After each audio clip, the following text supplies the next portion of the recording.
Bonjour à toutes et tous et une nouvelle fois, bienvenue dans mon petit atelier en devenir. Ça fait fort longtemps que je n'ai pas publié de vidéo, il est temps de remédier à ça. Et comme vous pouvez le constater, mon atelier n'est pas dans l'état où je l'ai habituellement. Je suis en effet en pleine réalisation actuellement et c'est justement cette réalisation que je vous propose de suivre. C'est un projet qui me tient vraiment à cœur, ça fait très longtemps que je voulais le faire et j'ai enfin décidé de me lancer et à savoir donc c'est la construction de ma défonceuse sous table. Voilà, donc pour ça j'ai choisi comme défonceuse la Triton TRA001 et une embase prépercée de la marque Craig. Cette vidéo va être un peu particulière parce que premièrement parce que le projet va être assez long. C'est pas un petit projet express de 2-3 jours, ça va prendre un peu plus de temps à se réaliser. Et en plus, pour diverses raisons, je n'ai pas filmé les étapes de travail comme je le fais habituellement. Et par contre, j'ai fait pas mal de photos et je vous propose de suivre ce montage, cette fois-ci sous la forme d'un diaporama que je m'efforcerai de commenter au mieux pour que vous puissiez vous y retrouver. Voilà, j'espère que ça va vous plaire. Pour l'instant, moi je me régale. Je suis assez optimiste sur ce qu'il va y avoir comme résultat. Et je m'y remets sans plus attendre. Je n'allais bien sûr pas me lancer dans une telle aventure sans faire au préalable un plan. La première question que je me suis posée concernait le guide d'onglet. J'avais soit la possibilité de faire un chariot à queue d'aronde, comme on le voit ici, soit d'utiliser mon guide en insérant un rail dans la table. Il y a des avantages et des inconvénients aux deux méthodes. J'ai pesé le pour et le contre, j'ai tranché et c'est cette solution que j'ai retenue. Outre le fait que je pourrais utiliser mon guide que j'aime bien, cela me permettra également de construire relativement facilement des accessoires comme des chariots pour les queues droites, les queues d'aronde ou que sais-je encore. Voyons à présent le guide. Il sera relativement grand et comportera 2 rails. L'utilité de ces 2 rails est de pouvoir mettre et régler assez facilement un jeu de joue. 2 étages sont prévus de manière à ce que je puisse refermer au maximum la lumière. À noter que les joues du haut sont prévues pour pouvoir travailler dans les deux sens, ce qui me donne en gros 3 possibilités de réglage. Les rails auront aussi l'utilité de pouvoir y adjoindre des accessoires, comme par exemple ici un protecteur, mais ça pourra être aussi des presseurs ou toute autre chose. Regardons maintenant du côté fixation du guide sur la table. J'avais prévu initialement de faire des rainures dans le guide et des trous dans la table de manière à pouvoir serrer l'ensemble par l'intermédiaire de vis et d'écrous. Mais j'ai trouvé que c'était pas forcément une bonne idée parce que ça m'obligerait à mettre les vis par le dessous et je pense que le serrage et le réglage peuvent devenir compliqués. Donc j'ai changé rapidement mon fusil d'épaule et j'ai préféré opter pour mettre des rails dans la table et des trous sur le guide de manière à pouvoir faire le serrage par le dessus. Concernant la fixation de l'embase sur la table, j'ai prévu une série de trous dans lesquels je vais insérer des écrous à frapper, des écrous de ce type-là, qui sont en M6. J'en ai prévu une série assez copieuse, assez généreuse, peut-être un peu luxueuse. Les 4 qui sont dans les coins serviront à fixer la table par le dessus, par l'intermédiaire des trous sur l'embase. Et les 2 en diagonale de chaque côté recevront une vis par le dessous qui aura pour but de repousser la table afin d'obtenir l'affleurement le meilleur possible sur le niveau de la table.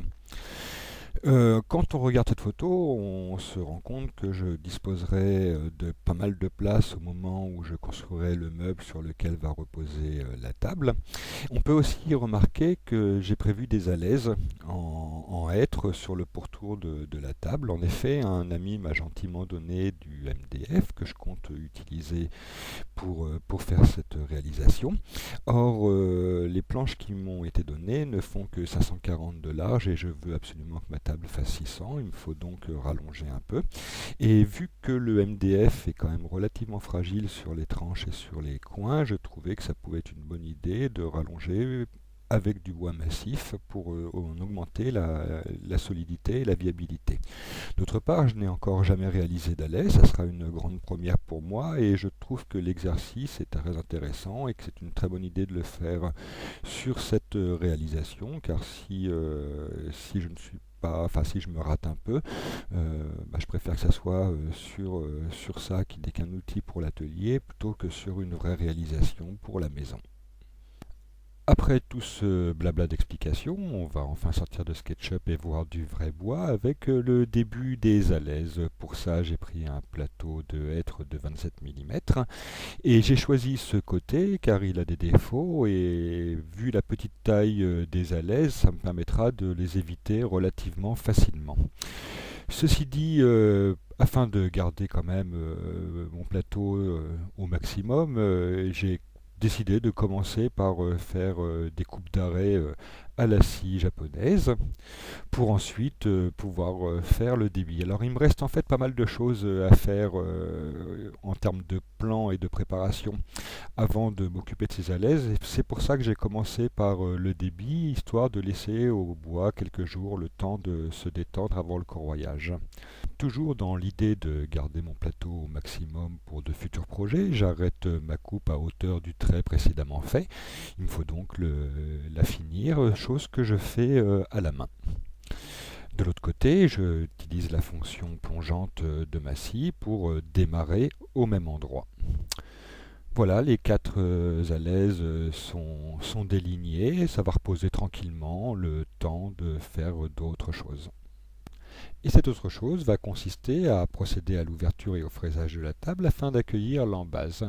Pour la prise de code, je me suis fié à la documentation livrée avec la table et j'ai rajouté 0,5 mm de chaque côté afin de pouvoir retirer facilement l'embase.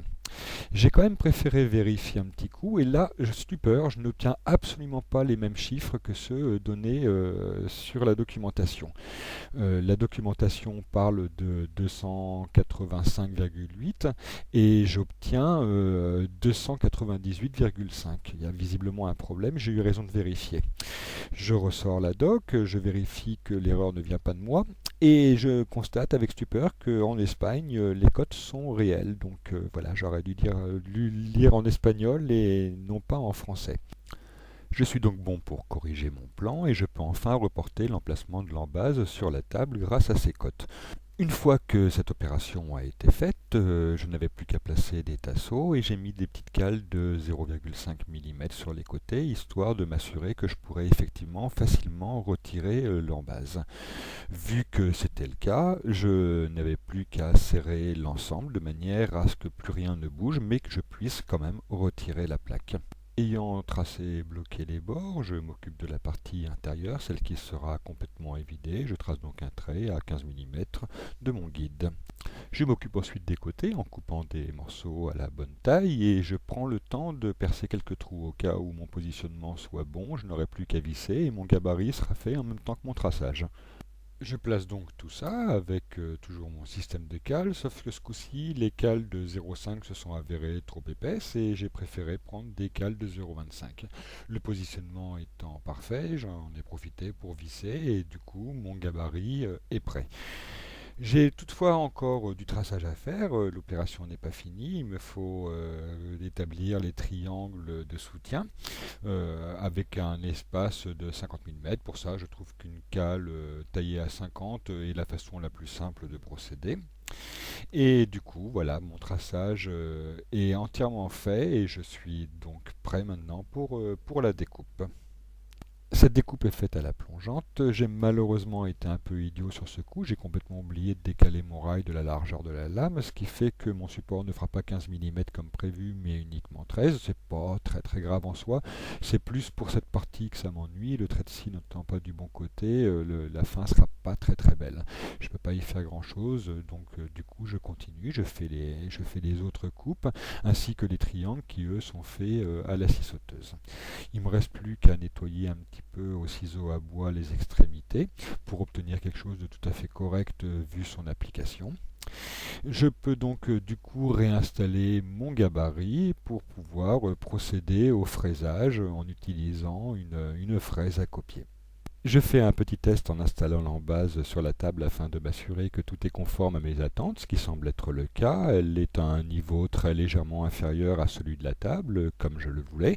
Par contre, j'ai fait une petite boulette lors du fraisage, j'ai dû me décaler un peu à un moment et j'ai touché le gabarit et donc forcément la table. Il faudra vraiment que j'améliore ça pour de prochains projets. Et je termine la petite séance de test en installant la défonceuse afin de m'assurer qu'il n'y a pas de problème, ce qui est le cas.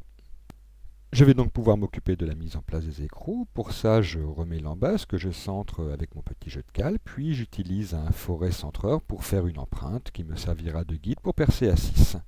Je frappe ensuite le premier écrou en insérant dedans une vis qui me permettra non seulement de le protéger, mais en plus de le guider afin qu'il reste droit.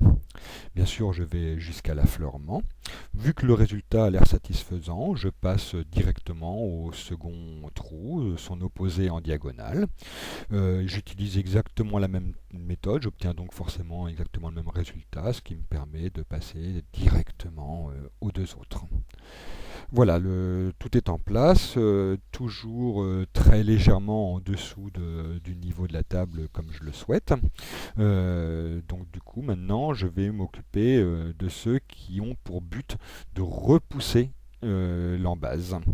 Pour ça, j'utilise un petit Bristol, histoire de me faire un guide pour repérer les emplacements des trous. Et une fois que ceux-ci sont repérés, je n'ai plus qu'à pointer. Bon, j'ai trouvé que c'était un tout petit peu près du bord et je me suis décalé de 5 mm. J'ai trouvé ça préférable. Voilà, tout est fait. Il ne me reste plus que maintenant à faire un test en grandeur nature. Alors, c'est très bien. Je trouve juste que mes vis sont un petit poil longues. Je pense que je les raccourcirai plus tard. Cette étape importante derrière nous, changeons de sujet pour revenir aux alaises. Le corroyage a été fait, pas de souci particulier, le bois est très beau, très agréable à travailler. Je l'ai calibré pour arriver à 23 mm d'épaisseur correspondant au MDF de la table.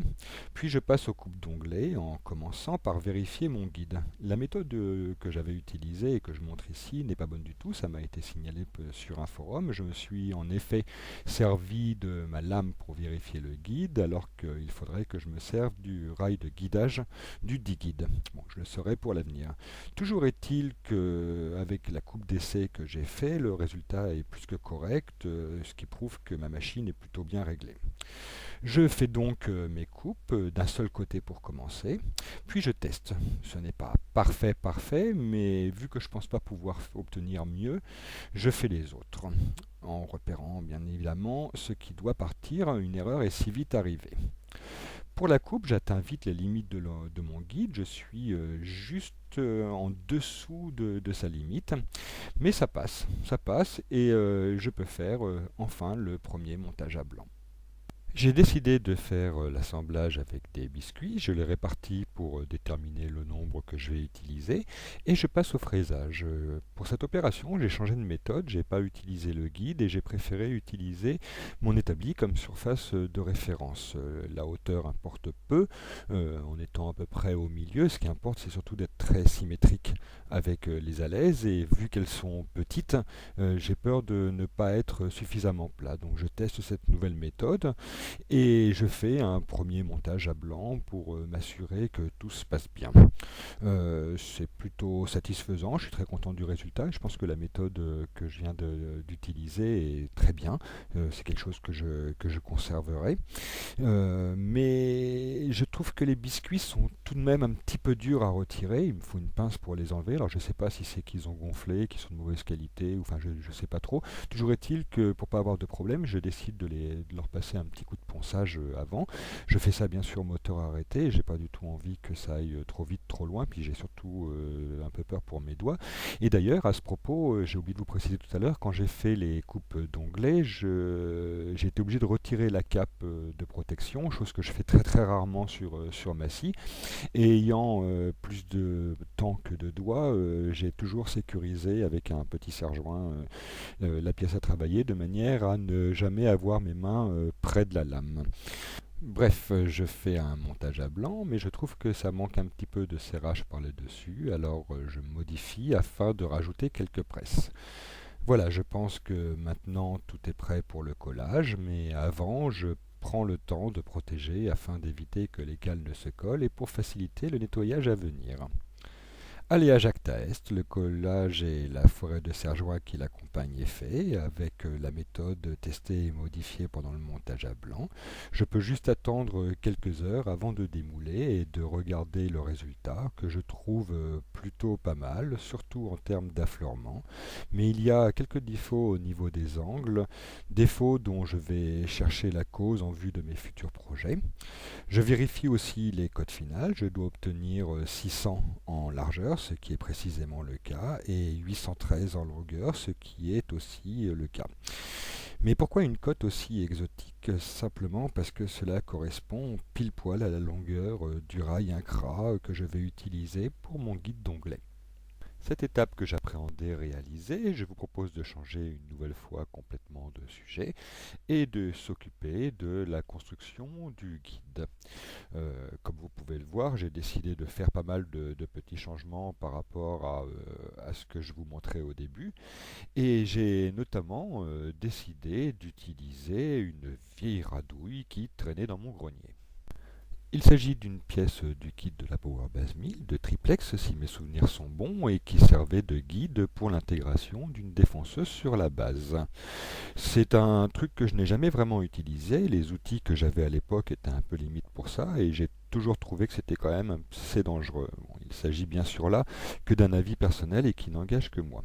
Toujours est-il que je me suis dit que ça pouvait être le bon moment de l'utiliser, elle semble à peu près d'équerre et je pourrais profiter directement et de l'aspiration et des presseurs qui sont intégrés dedans. Ça me semble être une bonne idée.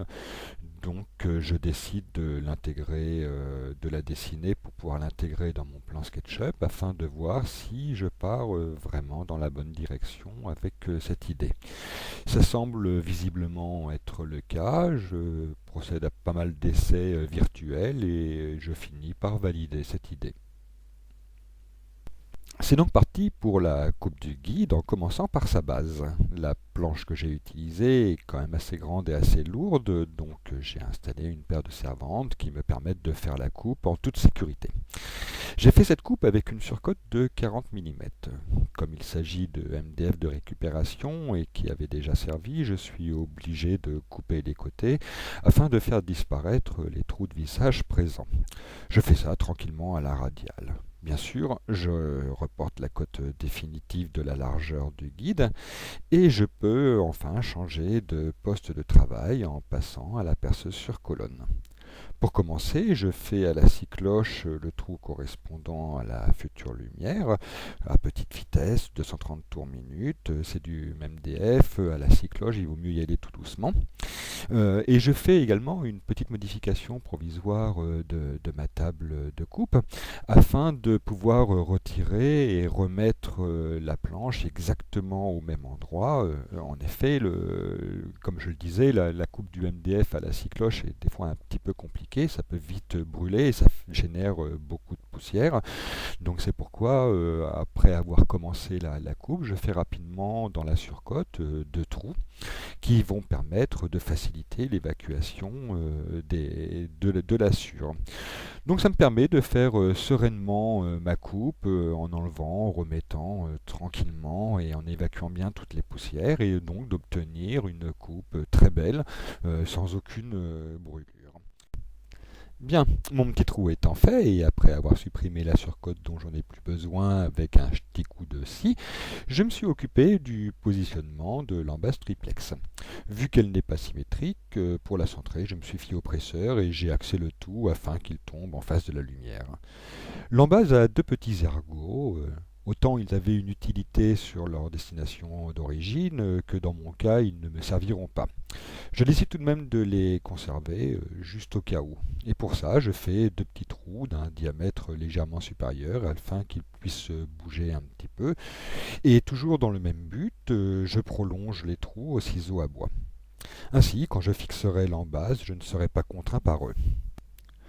Il est maintenant temps de positionner l'embase, de la bloquer et de repérer les emplacements à percer. Pour ça, je vais faire comme pour l'embase grecque et utiliser un forêt centreur. Par contre, voilà, là je vais repérer par le dessus, or les perçages vont commencer par le dessous. Alors, pour remédier à ça, je commence par prolonger mes repères avec un forêt de 2 mm afin de pouvoir commencer par donner un petit coup de Forstner 15 à une profondeur adéquate, me permettant de noyer la tête de vis sans enlever trop de matière au bois. Voilà, il ne me reste plus qu'à fixer l'embase sur la base et tout sera prêt pour la suite des opérations. Et cette suite va consister à préparer la partie verticale du guide. Je vais commencer par le fraisage des 2 rainures qui accueilleront les rails. Pour régler la profondeur, j'ai eu la bonne idée d'utiliser les rails eux-mêmes, mais en fait ce n'était pas une si bonne idée que ça, puisque je compte utiliser ma défonceuse avec son rail de guidage, du coup la hauteur ne sera plus la même.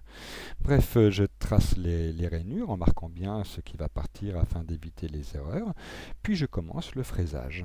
La rainure fait 19 mm de large, je n'ai pas de fraise de 19, je vais le faire avec une fraise de 14, c'est-à-dire en 2 fois. Je prends donc le temps de régler précisément mon rail à 5 mm du bord de la rainure, car avec tous les déplacements que je vais devoir faire, je vais gagner et en temps et surtout en précision. D'autre part, je fais attention à faire les fraisages dans un ordre très précis, car je vais avoir besoin de mon talon compensateur, et il ne s'agirait pas qu'il finisse dans une rainure que je viens juste d'usiner. Voilà, la première rainure est faite, je teste avec mon rail.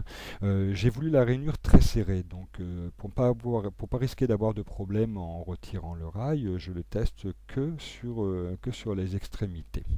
Je passe donc ensuite à la seconde rainure et là quand on voit la position du talon compensateur, on comprend pourquoi j'ai pris le temps de visser d'abord la partie à usiner sur une sorte de chantier mobile.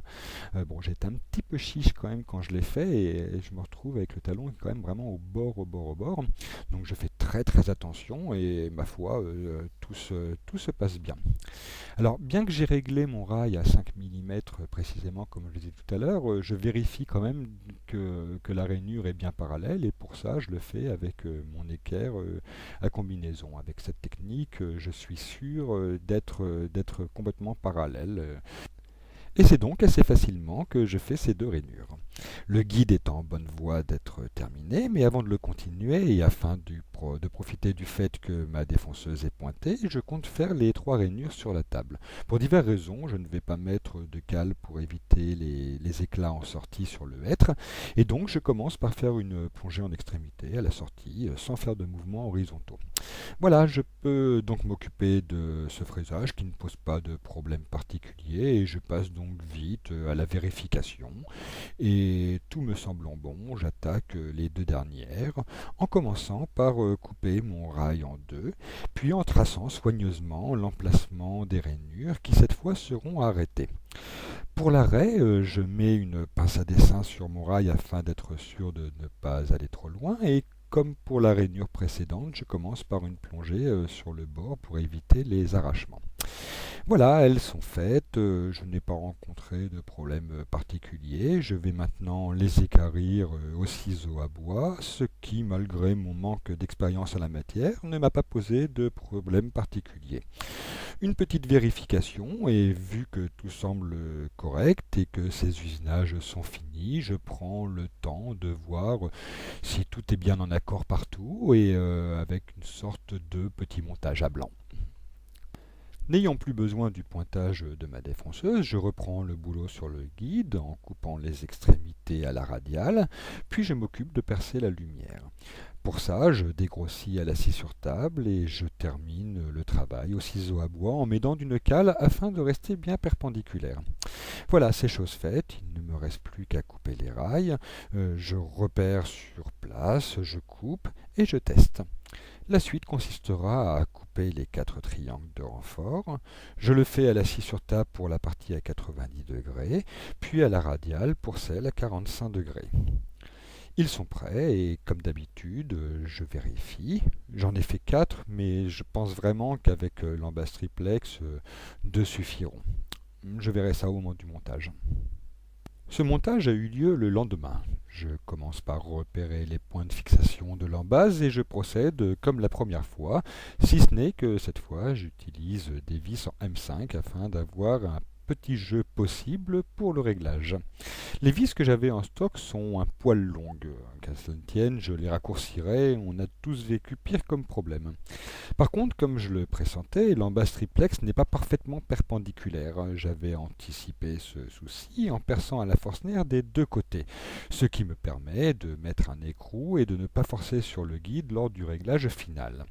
Pour changer de sujet, lors de mon test de la veille, j'avais détecté un problème concernant la hauteur assez importante de mon guide et de son rapport avec la manivelle de la défonceuse. Autant à cette position ça se passe bien, mais quand je la descends, je bute vite sur mon guide et je ne peux pas laisser ça en l'état car ça pourrait m'empêcher de l'utiliser sans dépointer le guide. Sur cette photo, la situation est un peu extrême puisque la défonceuse est au plus bas et que c'est un cas de figure qui risque de ne pas m'arriver souvent. Je choisis donc une hauteur intermédiaire que je pense judicieuse et qui me laisse tout de même pas mal de marge. Et je repère cette position sur le guide. Une fois cela fait, je fais comme lors de l'évitement de la lumière, à savoir scie sur table pour dégrossir, et puis finition au ciseau à bois.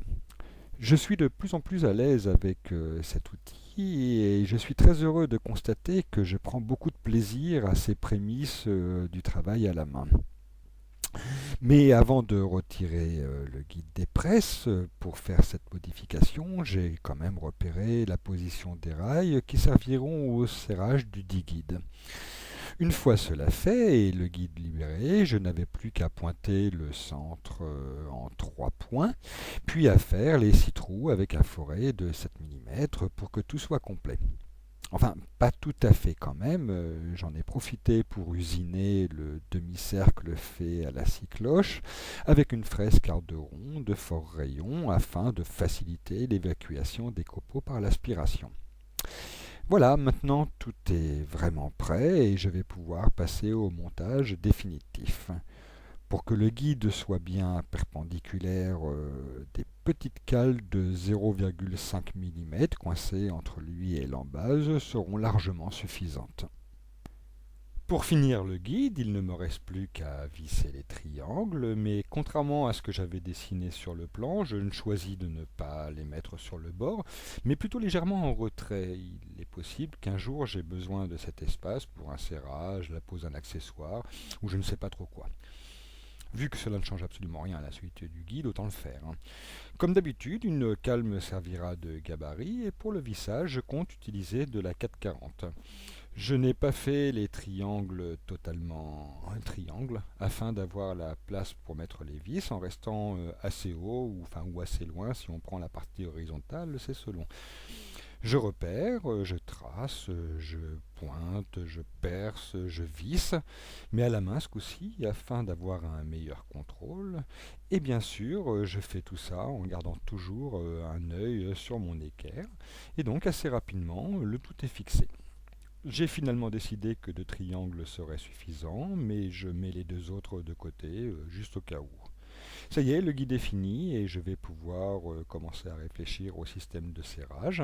J'avais pensé à utiliser des pâtes en acier avec de la tige filetée. Je fais un essai avec des pièces faites pour mon établi qui ne sont pas du tout de la bonne taille, mais qui seront largement suffisantes pour tester la chose. Et vu que cela semble vouloir fonctionner, je valide l'idée et la réaliserai le lendemain. Il est l'heure de mon petit test du soir avec une mise en situation de plus en plus réelle. Je regarde tout, de l'équerrage à l'aspiration en passant par les presseurs, ainsi que la protection qu'ils m'apporteront en cas de rejet. Tout cela me plaît beaucoup et j'ai vraiment hâte d'être à demain pour pouvoir continuer. Fort heureusement, le lendemain arrive vite et je vais pouvoir m'occuper des pièces servant à la fixation du guide sur la table. Il m'aurait fallu du fer plat de 12 mm de large, ce que je n'ai pas, et je vais devoir me débrouiller avec du 14 que j'ai en stock. À la meuleuse, je le ramène donc tant bien que mal à la cote souhaitée en utilisant mon unique chute de rail, celle de la lumière, pour m'assurer que je suis bon. Une fois cela fait, et avant de débiter afin de pouvoir tenir la pièce plus facilement, je perce avec un foret de 5 en vue du taraudage en M6 que je vais faire. Afin de ménager mon foret, je fais cela à relativement petite vitesse, 580 tours minute me semble plus que correct, et en utilisant de l'huile de coupe. Vient ensuite le taraudage avec, je trouve, de la difficulté pour démarrer droit. Là encore, je n'hésite pas à utiliser de l'huile de coupe. Voilà, c'est fait. Il ne me reste plus qu'à déterminer une cote pour la tige filetée, à la couper, puis assembler le tout afin de pouvoir procéder à un premier essai. Vu que cela semble vouloir être opérationnel, je fais les 3 autres pièces et je passe les tiges filetées au frein filet. Ces pièces vont maintenant reposer quelques heures, histoire que le frein filet fasse effet, et je change donc de sujet en faisant les joues qui seront en MDF de 15 mm. Après les avoir débitées, je passe à la perceuse sur colonne pour un perçage à 6, mais avant un petit coup de Forstner 15 pour noyer les têtes de vis. En fin de journée, le frein filet n'est pas à sa résistance maximum et il a suffisamment pris pour que je puisse essayer. Et quand je dis essayer, j'ai maintenant quasiment tout et l'essai va donc être enfin un peu plus poussé. Je commence par voir la fermeture de la lumière avec les joues et puis je fais un essai de réglage du guide à 4 mm comme exercice. Tout se règle facilement et la fixation semble vraiment solide. Je teste ensuite le réglage de la hauteur, 12 mm. Et bien que je compte en faire d'autres par la suite, je teste aussi les presseurs. Bon, une fois tout ça fait, je comptais en rester là, mais bon, ça fait quand même un petit bout de temps que j'attendais ça et j'ai vraiment envie de tester jusqu'au bout et de mettre le moteur en marche quand même. Je sors alors le second et dernier accessoire pris sur ma vieille Powerbase et je fais 2 petits essais en vrai.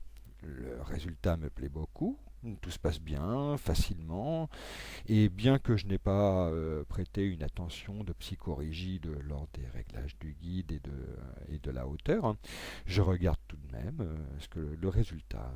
12 mm pour la hauteur et 4 pour la largeur. Cela est de très bon augure. L'aspiration a également très très bien fonctionné et je n'ai pour ainsi dire aucune poussière sur la machine. Pour finir cette première partie, il ne me reste plus qu'à faire la finition et pour ça j'ai choisi du vitrificateur à parquet pour passage extrême. J'en ai fait bien envie de bien protéger cet ensemble qui sera tout de même soumis à pas mal de contraintes. Je débute par nettoyer au grain de 140 en commençant par le dessous, puis par le dessus que je soigne un peu plus en pensant à la glisse qui sera nécessaire. Je fais un dernier essai avec l'embase et j'apporte une ultime et petite rectification afin d'être sûr que je n'aurai pas de désaffleur positif. Je compte appliquer la finition au pistolet et c'est donc parti pour une séance de masquage. Si c'est très facile et rapide pour la face du guide ainsi que pour la table, c'est un poil plus long pour l'arrière du guide avec l'embase triplex. J'ai pour projet d'utiliser une partie de l'espèce de petite avancée de mon atelier pour suspendre la table. L'idée est d'insérer dans un des écrous une tige filetée pour pouvoir la pendre et que la drisse ne me gêne pas pour l'application du vitrificateur. Afin d'être sûr que cela ne tombe pas, je sécurise de cette manière. Tout est prêt, je sors donc mon pistolet, mais j'ai malheureusement la désagréable surprise de constater que mon godet s'est fendu. Il était pourtant correctement stocké et du coup l'opération est bloquée le temps de m'en procurer un autre. Côté fixation, je profite lâchement de l'absence de ma femme pour utiliser le fil à linge familial comme stand de peinture. Et une fois cela fait, équipé d'un nouveau godet, je peux enfin appliquer le vitrificateur. Je le fais en deux couches relativement rapprochées dans le temps. Il en est bien sûr de même pour le guide. Je n'avais pas la place pour faire le même montage que pour la table. Cela m'obligera donc à faire des retournements et prendra forcément plus de temps. Voilà, ça y est, tout est fait. Les fixations, quant à elles, ont reçu deux fines couches d'après, trois couches de noir mat et puis deux petites couches de vernis brillant par la suite pour qu'ils soient vraiment bien protégés. Et ceci sonne enfin la fin de la réalisation de la première partie. Alors, petite photo souvenir de la bestiole avec votre serviteur. Cette première partie est maintenant terminée, je suis assez content du résultat. Il est certes perfectible, mais je pense qu'il remplira très bien l'office auquel il est destiné. J'ai pris énormément de plaisir à construire ça et j'ai appris beaucoup de choses en le faisant. Je suis aussi content d'avoir pu mettre à profit ce que j'avais appris lors de mes réalisations précédentes. J'espère que vous avez eu plaisir à suivre cette chronique relatée de cette manière un peu particulière. Je vais maintenant m'attaquer à la seconde partie, à savoir la construction du meuble qui accueillera cette table. Mais ça, c'est une autre histoire. Je commence tout juste les plans. C'est retour à la case SketchUp.